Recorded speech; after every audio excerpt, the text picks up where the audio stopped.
নমস্কার, আমি অনির্বাণ। আমাদের চ্যানেল আপনাদের সকলকে স্বাগত। আজকে এই ভিডিওতে কথা বলবো বৈরাগী সিনেমাটার অ্যানাউন্সমেন্ট নিয়ে। তো চলুন ভিডিওটি শুরু করা যাক।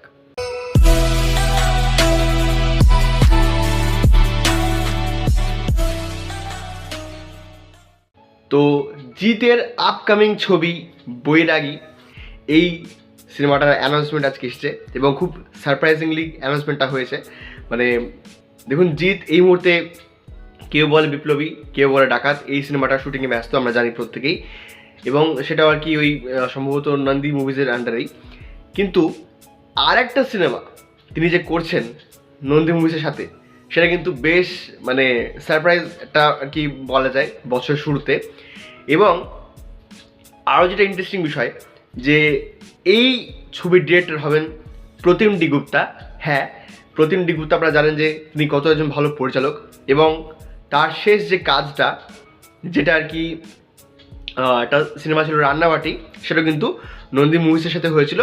এছাড়াও তিনি একটা সিরিজ রিসেন্টলি বানিয়েছিলেন কর্মা কর্মা বলে। হ্যাঁ, তো প্রতিম ডি গুপ্তা খুব ভালো একজন পরিচালক, এবং তার সাথেই আর কি জিতের এই কোলাবোরেশন হতে চলেছে। এবং এই সিনেমাটা কিন্তু 2026-এর মোটামুটি সেকেন্ড হাফে আসবে, এটা আর কি শোনা যাচ্ছে। এবার এই সিনেমাটা কিন্তু একটা রোমান্টিক মিউজিক্যাল ড্রামা হতে চলেছে আমার যা মনে হয়। এবং আমরা দেখতে পাচ্ছি যে দেখুন, জিৎ কিন্তু এই বড় একটা কমার্শিয়াল ছবি এবং করছেন, তেমন একটা রোমান্টিক মুভিও করছেন।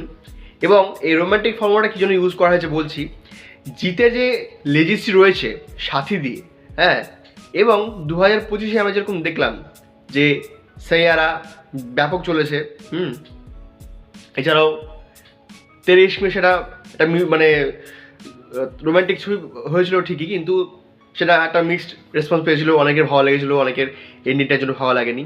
তো এই দুটো ছবি কিন্তু রোমান্টিক ছবি হিসেবে কিন্তু বক্স অফিসে বেশ ভালো পারফর্ম করেছিল। সাইয়ারা তো খুবই ডেফিনেটলি ভালো পারফর্ম করেছিল, এবং 23 মে হিট হয়েছে। বাট আমি চেয়েছিলাম যে আরও আর কি বক্স অফিসে পারফর্ম করুক। এবার জিতের যে লেজেসি রয়েছে সাথীর সাথে, সেটা তো বললামই। এছাড়াও মানে এরকম একটা মিউজিক্যাল রোমান্টিক ছবি, যে ফর্মুলাটা অ্যাকচুয়ালি হিন্দি ছবির ক্ষেত্রে কাজ করেছে, সেটাকে বাংলা ছবির জন্য এবার অ্যাপ্লাই করা হচ্ছে 2026-এ। এটার কি তাই জন্য জিৎ আর কি কাজটা করছেন। এবং সিনেমার নামটাও কিন্তু ইন্টারেস্টিং রাখা হয়েছে, বৈরাগী।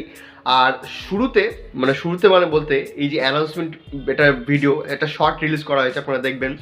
সেখানে একটা গান শোনা যাচ্ছে, ওটা ভাইব কিন্তু 23 মে মতো, মানে ওরকমই একটা মানে দিল জ্বালে টাইপের আর কি মিউজিক, সেরকম আর কি কণ্ঠ, সেরকমই লিরিক্স। হ্যাঁ, আমার গায়কটাকে আমি বুঝতে পারলাম না, আপনারা যদি বুঝতে পারেন কমেন্টে জানাবেন। তো মানে ভাই অবশ্যই রয়েছে, এবং এটা বেশ ওই 23 মে টাইপের বা সাইয়ারা টাইপের রিয়েল, এবং একটা কি বলবো মানে নিউ এজে দাঁড়িয়ে একটা ওল্ড স্কুল টাইপের মানে সিনেমা হতে চলেছে। এবং যেরকম আর কি পোস্টারটা সাজানো হয়েছে, হাতে গিটার নিয়ে আর কি নায়ক নায়িকা সামনে মানে স্টেজের উপর তারা দাঁড়িয়েছেন, সামনে পিছনে দর্শক রয়েছে আর কি সামনে। তো বেশ একটা আশিকি ভাইবও রয়েছে। তো সব মিলে পোস্টারটা, হ্যাঁ, হতে পারে যে আপনারা বলবেন যে হ্যাঁ ইন্সপায়ার্ড হয়েছে আশিকি থেকে, ঠিক আছে, বা এরকম চেষ্টা করছে, বাট চেষ্টা তো করছে। তো আমার মানে এটাই দেখা যে এই সিনেমাটাতে কী কী আপডেট আসে, এবং সবথেকে বেশি এক্সাইটেড হবো গানগুলো নিয়ে। হ্যাঁ, মানে গানগুলো যদি খুব ভালো হয় তাহলে তো সিনেমাটা ভীষণ ভীষণ ওয়ার্ক করবে। বিকজ যখন গান ওয়ার্ক করে যায় না, তখন অনেক সময় কী হয়, সেটা কিন্তু সিনেমার বক্স অফিস হোক, পারফরমেন্স হোক, বুস্ট করে দেয়। তো দেখা যাক কী আপডেট আসে এই সিনেমাটা নিয়ে। কাল রাতে আমরা তো ভাঙ্গার পোস্টার নিয়ে আলোচনা করলাম, হ্যাঁ, নতুন পোস্টার মানে স্পিরিটের নতুন পোস্টার নিয়ে। আজকে আবার জিতের এই আপডেটটা এলো, এরকম নতুন নতুন অনেক আপডেট আশা করি আজকে হয়তো পরে আবার আসতে পারে। হ্যাঁ, জানি না কোন বড় নায়ক হয়তো কোনো একটা কি আপডেট দিয়ে দেবেন, তো সেটার জন্য অপেক্ষা করছি আমরা।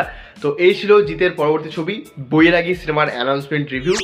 ভিডিওটি ভালো লাগলে লাইক করুন, কমেন্ট করুন, শেয়ার করুন, আমাদের চ্যানেলটি অবশ্যই সাবস্ক্রাইব করুন। ধন্যবাদ।